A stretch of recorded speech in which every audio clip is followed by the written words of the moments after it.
কুরবানি দেওয়ার কোনো পরিকল্পনা আছে যেহেতু জয় আছে? পরিকল্পনা কেন, তো সবসময় দেই। ঈদের দিন সন্ধ্যায় যেটা করা হয় স্পেশালি মুভি। টলিউডে এমন বেশ কয়েকজন সনাতন ধর্মাবলম্বী তারকা রয়েছেন যারা কিনা মুসলমানদের বিভিন্ন উৎসব পালন করে থাকেন। এমনকি এবার তারা কুরবানি ঈদে কুরবানিও দিয়েছেন বলে জানা যায়। টলিউডের জনপ্রিয় অভিনেত্রী বিদ্যা সিনহা মিম সনাতন ধর্মাবলম্বী হলেও মুসলমানদের বিভিন্ন উৎসব পালন করে থাকেন। এবারের কুরবানি ঈদে 2টি খাসি কুরবানি দিয়েছেন এই অভিনেত্রী।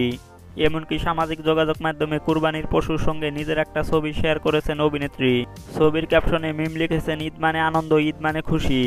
কুরবানি ঈদ হলো ত্যাগের মাধ্যমে সেই আনন্দের ভাগাভাগি।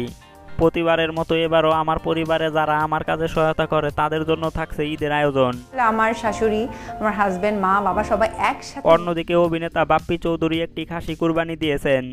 এমনকি কুরবানি পশুর কয়েকটি ছবি শেয়ার করে বাপ্পি চৌধুরী লিখেছেন, ত্যাগের মাঝেই শান্তি, সবাইকে কুরবানি ঈদের শুভেচ্ছা। আমি তাদেরকে টাকাটা প্রদান করি, আমার লোক যে টাকাটা। অন্যদিকে অভিনেত্রী অপু বিশ্বাসও কুরবানি দিয়েছে বলে জানা যায়। মূলত সনাতন ধর্মাবলম্বী তারকারা নিজেদের কাজে সাহায্যকারী গরিব মুসলমানদের জন্যই কুরবানি দিয়েছেন। তবে তাদের এই উদ্যোগে সকল ধর্মের অনুসারীরা ভালোবাসা প্রকাশ করেছে।